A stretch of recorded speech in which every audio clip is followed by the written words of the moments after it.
Right. పాకిస్తాన్కు మళ్లీ భంగపాటు తప్పలేదు. రెండు దేశాల సరిహద్దు ప్రాంతాల్లో నిన్న పగటిపూట కాస్త ప్రశాంతంగానే కనిపించిన చీకటి పడ్డ తర్వాత మరోసారి భారత్పై దుస్సాహసానికి ఒడిగట్టింది పాకిస్తాన్. ఇక ప్రస్తుత పరిస్థితి ఏ విధంగా ఉంది సరిహద్దుల్లో అనేది మనకు తెలియజేసేందుకు హైదరాబాద్ బ్యూరో చీఫ్ రమణ సిద్ధంగా ఉన్నారు. రమణ, జోష్న, అంటే యుద్ధం లాంటి వాతావరణం అయితే దాదాపు కనిపిస్తోంది. దాడులు ప్రతి దాడులతో ప్రస్తుతం అయితే మనకు సరిహద్దు ప్రాంతాల్లో తీవ్రమైన ఉద్రిక్తతలు కొనసాగుతున్నాయి. అయితే ఇప్పుడు మీరు చెప్పినట్టుగా భారత పైచేయి అయితే కొనసాగుతున్న పరిస్థితే ఉంది. ఎందుకంటే ప్రధానమైనటువంటి రావులపిండికి సంబంధించి మనకు సైనికులకు సంబంధించి అక్కడ పాకిస్తాన్ సైనికుల హెడ్ క్వార్టర్స్ ఉంటాయి. అలాంటి ప్రాంతంలో నూర్ ఖాన్, ఆ తర్వాత మురీద్, రఫీక్, ఈ మూడు విమానాశ్రయాలు అవైతే మూడు ప్రధానమైనటువంటి మన ఎయిర్ స్థావరాలుగా చెప్తుంటారు. అలాంటి స్థావరాలపై మనం పకడ్బందీ దాడులు చేసాం. దానికి సంబంధించి ఈరోజు భారత సైన్యం కూడా దాన్ని ధృవీకరించింది. వీటితో ఒక్కసారిగా పాకిస్తాన్ కొంత ఇబ్బంది పడిన పరిస్థితి ఉంది. కానీ ముఖ్యంగా చాలా అంటే భారత్ను రెచ్చగొట్టే విధంగా ప్రయత్నం చేస్తోంది. తీవ్రమైన ఉద్రిక్తతకు పాకిస్తాన్ ప్రయత్నం చేస్తోంది. ముఖ్యంగా మన సాధారణ ప్రజలను టార్గెట్ చేసుకుని దాడులు తెగబడుతుంది. ఈ రోజైతే మనం రాజౌరిలో 5 ఒక ఇంటి మీద దాడి జరగడం వల్ల 5 చనిపోయారు. అందులో ఒక ప్రభుత్వ ఉద్యోగి ఉన్నాడు, 4 పౌరులు ఉన్నారు, ఒక చిన్నారి కూడా ఉన్నట్టుగా చెప్తున్నారు.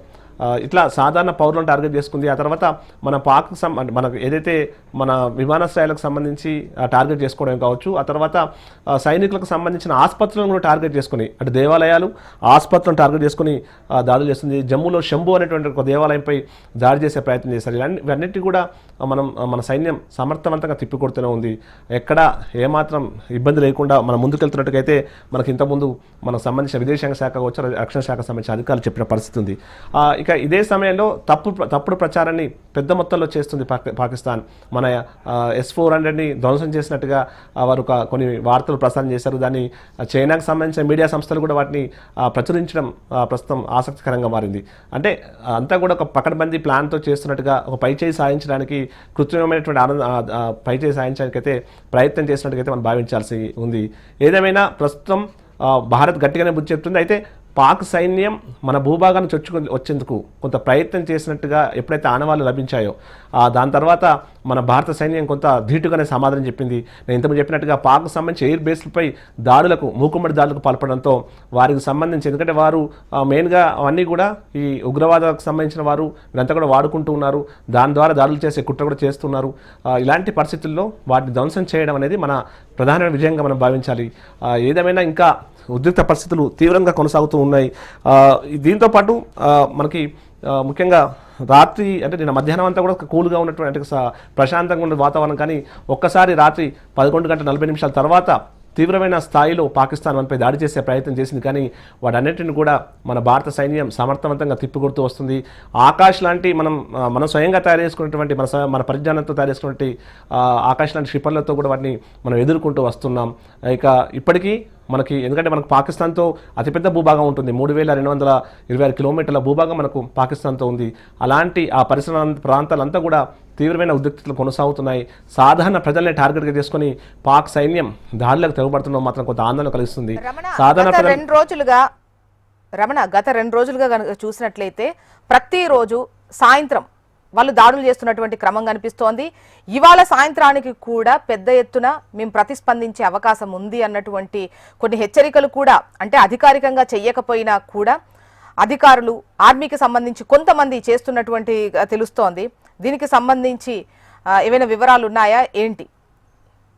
అంటే ఈరోజు రాత్రి ఏం జరగబోతుంది అనేది ఈ మొత్తం అంటే ఇప్పుడున్న ఈ ఉద్రిక్తతలకు మనం ఒక పర్ఫెక్ట్ సమాధానం చెప్పచ్చు. ఎందుకంటే ఈ రోజు రాత్రిని బట్టే వచ్చే రోజుల్లో యుద్ధం ఉండబోతుందా, అంటే యుద్ధంగా మారబోతుందా అనేది మాత్రం స్పష్టం కాబోతుంది. ఎందుకంటే భారత సైన్యం కూడా చాలా స్పష్టమైనటువంటి కొన్ని ఆదేశాలతో ఉన్నట్టుగా మనకు సమాచారం. ఎందుకంటే ఆల్రెడీ ఢిల్లీని టార్గెట్గా చేసుకుని నిన్నమొన్నటి దాకా డ్రోన్లను, రాకెట్లను ప్రయోగించిన పాకిస్తాన్ ఇప్పుడు ఆ డ్రోన్లు, రాకెట్లను మనం సమర్థవంతంగా తిప్పికొడుతుండడంతో క్షిపణులను కూడా ప్రయోగించేందుకు సిద్ధమవుతుందనే కొన్ని వార్తలు వస్తున్నాయి. నిఘా వర్గాలకు అంతున్న సమాచారం మేరకైతే భారత్ గట్టిగా సమాధానం చెప్పేందుకు వారి గగనతలానికి అవసరమైతే వెళ్ళి మరీ దాడులు చేయడానికి సిద్ధమవుతున్నట్టుగా కొన్ని వార్తలు వస్తున్నాయి. అది అంతా కూడా ఈరోజు రాత్రి పాకిస్తాన్ ప్లాన్ను బట్టే మన ప్రతిచర్య ఉండబోతుంది.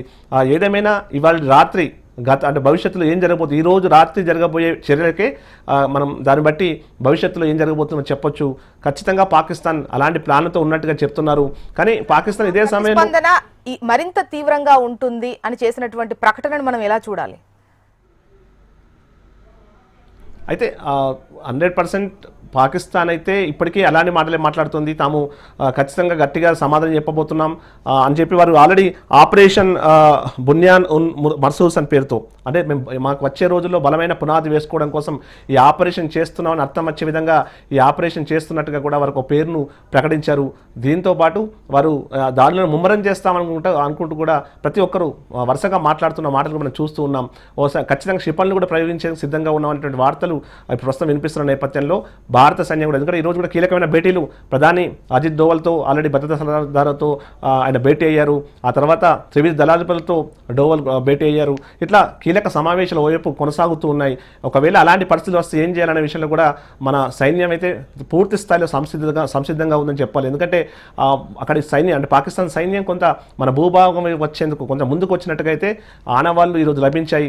దాన్ని బేస్గా చేసుకుని మన వాళ్ళైతే చాలా సంసిద్ధంగా ఉన్నారు, ప్లాన్డ్గా ముందుకు వెళ్తున్నారు. అయితే ఇప్పుడు ఒక వార్త మనకు మీడియాలో ఎక్కువ సర్క్యులేట్ అవుతుంది. అది మెయిన్గా పాక్ విదేశాంగ మంత్రి కవాజ్ ఒక కామెంట్ చేశారు.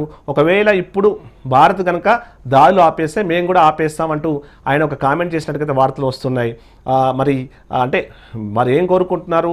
కేవలం మేకపోతు గాంభీర్యంతో ఇలాంటి ప్రకటనలు చేయడం. మంత్రి 2 రోజుల క్రితం కూడా మేము దాడులు ఆపేస్తాము, మమ్మల్ని మేము రక్షించుకోవాలని చేశారు. ఆ తర్వాత సాయంత్రమే మళ్ళీ దాడి చేశారు. మళ్ళీ నిన్న ప్రభుత్వం ఒక వర్షన్ ఉంటోంది, ఆర్మీ చేసే దాడి కొనసాగుతోంది. దీన్ని ఎలా చూద్దాం? అంటే నేను ఇంతకుముందు చెప్పినట్టుగా పాకిస్తాన్ ఎక్కడా కూడా కనీసమైన నిబంధనలు పాటించడం లేదు. మన భారత్కు సంబంధించి కూడా చెప్తున్న ఆరోపణ అదే. ఇప్పుడు ఇంతకుముందు మన విదేశాంగ శాఖ, రక్షణ శాఖకు సంబంధించిన జాయింట్ ప్రెస్ మీట్లో కూడా అదే విషయం చెప్పారు. అసలు ఎక్కడా నిబంధనలు పాటించకుండా మనం గతంలో చేసుకున్న ఒప్పందాలను బేఖాతారు చేస్తూ ఇష్టారాజ్యంగా పాకిస్తాన్ వ్యవహరిస్తుంది. ముఖ్యంగా ఉగ్రవాదులు ప్రవర్తించినట్టుగా అక్కడి సైన్యం ప్రవర్తిస్తుంది అనేటువంటి వార్తలే, అంటే మాటలే మన వాళ్ళు మాట్లాడుతూ వచ్చారు. చాలా దారుణంగా వారు వ్యవహరిస్తున్నారు. కాబట్టి ఈ సమయంలో మన పాకిస్తాన్ నమ్మే పరిస్థితి లేదు. ఇంకా ఇక్కడ ముఖ్యంగా మన భారతదేశం అంతా కూడా సీనియర్ సంబంధించినటువంటి అటు మిలిటరీ అధికారులు కావచ్చు, రిటైర్డ్ మిలిటరీ అధికారులు కావచ్చు, భద్రతా విభాగంలో పనిచేసిన అధికారులు కావచ్చు, మిగతా అందరూ కూడా ఈ సమయం మనకు చాలా ఇంపార్టెంట్ సమయం. ఇలాంటి సమయం మళ్ళీ రాదు. కాబట్టి పాకిస్తాన్ గట్టిగా బుద్ధి చెప్పాల్సిన అవసరం ఉంది. భవిష్యత్తులో మనకు జోలికి రాకుండా ఒక పెద్ద మొత్తంలో ఒప్పందం చేసుకునే పరిస్థితిలో ఉంటేనే మనం వెనకడుగు వేయాలనేటువంటి అభిప్రాయాలు వ్యక్తమవుతున్న క్రమంలో ఇప్పుడు ఖచ్చితంగా భారత్ ఇక ముందుకు వెళ్లే ప్రయత్నం చేసే అవకాశాలు దాదాపుగా కనిపిస్తున్నాయి. ఇప్పుడు పాకిస్తాన్కు నిజానికి చాలా తీవ్రమైన ఇబ్బందులు ఉన్నాయి. ఓవైపు అంతర్గత పోరు కొనసాగుతున్న పరిస్థితుల్లో, మరోవైపు ఆర్థిక సంక్షోభం. ఈ మధ్య కాలంలో యుద్ధం జరుగుతున్న సమయంలో ప్రపంచ సంబంధించిన అనేక ఆర్థిక సంస్థలు కొన్ని వార్తా కథనాలను ప్రసారం చేస్తున్నాయి. అందులో పాకిస్తాన్ ఆర్థిక పరిస్థితి ఏ విధంగా ఉన్న విషయాన్ని స్పష్టంగా చెప్తున్నారు. కేవలం 3 నెలల పాటు వారు తమ ఆర్థిక పరిస్థితిని అంటే ఇప్పుడు ఉన్నటువంటి నిల్వలను కొనసాగే పరిస్థితులు ఉన్నాయి. యుద్ధం చేస్తే కనుక భారత్ స్థాయిలో యుద్ధం చేసే పరిస్థితి వాళ్ళకి లేదు, అంత ఖర్చు పెట్టే పరిస్థితి వాళ్ళకి లేదు. కాబట్టి ఇప్పుడున్న పరిస్థితుల్లో వారికి అప్పివ్వడానికి కూడా ఎవరు సిద్ధంగా లేరు. మరి చైనా లాంటి దేశాలు ఎంత పరోక్షంగా హెల్ప్ చేసినా అది పెద్దగా సరిపోదు. కాబట్టి పాకిస్తాన్ ముందు కేవలం మధ్యవర్తి అంటే శాంతితో చర్చలు చేసుకోవడం తప్ప వారి ముందు ఏ మార్గం కూడా లేదన్నటువంటి విషయం చెప్తున్నారు. కానీ మేకపోతు గాంభీర్యాన్ని ప్రదర్శించి 2 రోజులుగా అత్యంత దారుణంగా దాడులకు పాల్పడుతోంది. ముఖ్యంగా పంజాబ్, రాజస్థాన్ ఆ సరిహద్దు ప్రాంతాలను టార్గెట్ చేసుకొని, సాధారణ పౌరులను టార్గెట్ చేసుకొని చాలా పెద్ద మొత్తంలో దాడులు చేస్తుంది. ఆ దాడుల్ని మనం సమర్థవంతంగా తిప్పికొట్టగలిగాం. కానీ లేదంటే మాత్రం చాలా పెద్ద తీవ్రమైన నష్టమే మన ఇండియా కూడా ఉండేది. అయితే వారి గగనతల వ్యవస్థను మనం పూర్తిగా ధ్వంసం చేయగలిగాం. దాదాపు ఇప్పుడు ఈరోజు మనం చేసిన 3కు సంబంధించిన ఏవైతే వారి మెయిన్ లాంచ్లు ఉన్నాయో అవన్నీ కూడా చాలా కీలకమైన స్థావరాలుగా చెప్తారు. అలాంటి ప్రాంతాన్ని మనం ఈరోజు టార్గెట్గా చేసుకొని పూర్తిగా ధ్వంసం చేశాం. కాబట్టి పై చేయితో ముందుకెళ్తున్నాం. పరిస్థితి మాత్రం తీవ్ర ఉద్రిక్తగా ఉంది. ఇంకా యుద్ధం అనేది మొదలు కాలేదు, కానీ దాదాపు యుద్ధ పరిస్థితులు కనిపిస్తున్నాయి. ఈరోజు రాత్రి ఇదే సీన్ క్రియేట్ అయితే మళ్ళీ పాకిస్తాన్ దుస్సాహసం చేస్తే మాత్రం అది యుద్ధంగా మారే ఛాన్సెస్ ఉన్నాయి. కాబట్టి ఈరోజు నిన్న మొన్నటిదాకా కూడా అమెరికా లాంటి దేశాలు కేవలం ఏదో బయట మాట్లాడే, కానీ ఈరోజు నేరుగా విదేశాంగ మంత్రులతో, అటు పాక్ విదేశాంగ మంత్రితో, ఇండియా విదేశాంగ మంత్రితో కూడా మాట్లాడారు. అవసరమైతే మేము మధ్యవర్తిగా వ్యవహరిస్తాం కూడా అటు చైనా కూడా ప్రకటించింది. వీరందరూ కూడా మాట్లాడుతున్నారంటే పరిస్థితి రోజుకి చాలా దిగజారిపోతుంది. పాకిస్తాన్ కూడా కొంత అంటే నిబంధనలకు విరుద్ధంగా ముందుకెళ్తుంది, దూకుడుగా ముందుకెళ్లే ప్రయత్నం చేస్తుంది. మరి వారి స్ట్రాటజీ ఏంటనేది అర్థం కావట్లేదు. ఒక సమయంలో ఇంతకుముందు చెప్పినట్టుగా డ్రోన్లు, చిన్న చిన్న రాకెట్లతో ఇక లాభాలు లేదనుకుంటున్న పాకిస్తాన్ క్షిపణులను ప్రయోగించే అవకాశం లేకపోలేదనే వార్తలు వస్తున్న నేపథ్యంలో ఖచ్చితంగా ఇది తీవ్రమైన చర్యగా మారే అవకాశం ఉంది. కాబట్టి ఇప్పుడే భారత్ తన పోరాటాన్ని మరింత ఉధృతం చేసే అవకాశం ఉంటుంది. దానికోసమే ఈ కీలక భేటీలు, వరుస భేటీలు జరుగుతున్నట్టుగైతే వార్తలు వస్తున్నాయి. మరి ఈరోజు రాత్రి ఏం జరగబోతుందనేది మాత్రం ప్రస్తుతం సర్వత్రా ఉత్కంఠగా ఉంది. జోష్న అండ్ రమణ, టర్కీకి సంబంధించి భారత్ ఏదైనా నిర్ణయం తీసుకునే అవకాశాలు కనిపిస్తున్నాయా? ఎందుకంటే టర్కీకి గతంలో మనం చాలా సందర్భాల్లో సాయం చేసి ఆదుకున్నటువంటి సిచ్యువేషన్ భారత్కు ఉంది. ఇటువంటి క్రమంలో పాకిస్తాన్కు పూర్తి స్థాయిలో మద్దతు ఇస్తూ మరోవైపు పెద్ద ఎత్తున ఆయుధాలను కూడా ఇస్తున్నటువంటి క్రమాన్ని చూస్తున్నాం. సో ఇటు మద్దతు ఇచ్చేటువంటి, అంటే పాకిస్తాన్కు మద్దతు ఇచ్చేటువంటి దేశాలకు సంబంధించి కూడా ఏమైనా నిర్ణయం తీసుకునే అవకాశం ఉందా? ఎందుకంటే ఇప్పటికీ టర్కీకి కావచ్చు, అజర్బైజాన్ కావచ్చు, మన యొక్క పర్యాటకుల తాకిడి ఎక్కువగా ఉంటుంది. సో వాళ్ళ ఆదాయ వనరుకు సంబంధించి పర్యాటకం అనేది కీలకం, దాంట్లో మన వాళ్ళ కాంట్రిబ్యూషన్ బాగుంది. సో ఇటువంటి టైంలో పాకిస్తాన్కు సపోర్ట్ చేసేటువంటి దేశాలకు సంబంధించి ఏదైనా నిర్ణయం తీసుకునే ఛాన్స్ ఉంటుందా? అంటే ఆల్రెడీ మనం దౌత్యపరంగా చాలా విజయం సాధిస్తూ వచ్చాం. ఇప్పుడు మీరు అన్నట్టు వీటన్నిటి కూడా చాలా తీవ్రంగానే పరిశీలిస్తున్నారు. ముఖ్యంగా ఈ తుర్కీ, ఇప్పుడు మీరు చెప్పిన ప్రకారం ఆ డ్రోన్ల సరఫరా అంతా కూడా తుర్కీనే చేసింది. ఆ తుర్కీకి సంబంధించి మనం భూకంపం వచ్చినప్పుడు 2023లో భూకంపం వచ్చినప్పుడు మనం ముందుండి భారతే ముందుకు స్పందించింది. చాలా పెద్ద మొత్తంలో వాళ్ళకి ఆర్థిక సహాయం కావచ్చు, మిగతా ఆహార పదార్థాలు కూడా మనం సరఫరా చేశాం. కనీసం గురుత్వం లేకుండా వారు ఈ సమయంలో పాకిస్తాన్కు పూర్తి స్థాయిలో మద్దతు పలుకుతున్నారు, వారికి హెల్ప్ చేస్తున్నారు. ఇలాంటి పరిస్థితుల్లో దౌత్యపరంగా వారిని ఎదుర్కొనేందుకు కూడా ఆల్రెడీ విదేశాంగ సంబంధించిన అధికారులు చర్చిస్తున్నట్టుగా తెలుస్తుంది. అంటే మూకుమ్మడిగా పాకిస్తాన్ మీద దాడి చేయాలంటే ఇప్పుడు పాకిస్తాన్కు సహాయం అందదు. ఆల్రెడీ నిన్న మనం చూసాం, IMF లాంటి సంస్థలకు సంబంధించి కూడా చర్చ జరిగినప్పుడు పరోక్షంగా భారత్ ఇలాంటి దేశానికి, అంటే ఒకవేళ విదేశీ ప్రపంచ బ్యాంకు లాంటివి సంస్థలు అప్పు ఇవ్వాలంటే దాని వెనుక ఖచ్చితంగా ఒక కారణం ఉంటుంది. ఆ దేశానికి సంబంధించి ఆ నిధులను సరైన పద్ధతిలో వాడితే మాత్రమే వారికి సహకారం అందించాలి. కానీ పాకిస్తాన్ లాంటి దేశాలు కేవలం ఉగ్రవాదులను పెంచి పోషించడానికి పాటుపడుతున్న సమయంలో వారికి ఎందుకు మీరు అప్పు ఇస్తారనేటువంటి క్వశ్చన్ భారత్ తరపున వ్యక్తమైనటువంటి అభిప్రాయాలు నిన్న మనం చూసాం. సో ఇలాంటి పరిస్థితుల్లో దౌత్యపరంగా కూడా చాలా పాకిస్తాన్ ఏకాకి చేసే ప్రయత్నం అయితే ఖచ్చితంగా భారత ప్రభుత్వం చేస్తూ వస్తుంది. సంబంధించి భారత్ కూడా విన్నవించింది, ఇటువంటి దేశాలకు సాయం చేస్తే అది ఉగ్రవాదాన్ని పెంచి పోషించేందుకే ఉపయోగిస్తారు అని చెప్పేసి రిక్వెస్ట్ చేసినప్పటికీ బట్ IMF $1 మిలియన్ ఇచ్చేందుకు సిద్ధమైనట్టుగా తెలుస్తోంది. దీన్ని ఏ విధంగా చూద్దాం? అంటే సాధారణంగా దేశ ఆర్థిక పరిస్థితులను బట్టి ఒక మానవీయ కోణంలో చేసే అవకాశాలు ఉంటాయి. దాన్ని అంటే ప్రపంచ బ్యాంకు సంబంధించిన విధానాలు ప్రకారమే వారు IMF ఈ యొక్క నిధులను ఇచ్చినట్టుగా దాదాపు 2 సంవత్సరాల క్రితం ఆ నిధులను వీరు కోరినట్టుగా తెలుస్తుంది. దానిలో భాగంగా ఇచ్చినట్టుగా చెప్తున్నారు. ఏదేమైనా అంటే భారత ప్రభుత్వం అయితే పూర్తి స్థాయిలో పాకిస్తాన్కు సంబంధించి పాకిస్తాన్కు సహాయం విషయంలో మాత్రం గట్టిగానే గట్టిగానే ప్రయత్నం అయితే చేస్తూ వచ్చింది. కానీ ఇప్పటి వరకు కూడా అమెరికా కానీ మిగతా దేశాలు కూడా ఇరువురు కూడా మాకు స్నేహితులే అనే విషయం చెప్తున్నారు. కానీ ఎవరు కూడా ఏకపక్షంగా భారత్కు సపోర్ట్ చేసిన పరిస్థితి ప్రస్తుతం అయితే లేదు. కేవలం రష్యా లాంటి దేశాలు కొన్ని నేరుగా మాట్లాడాయి.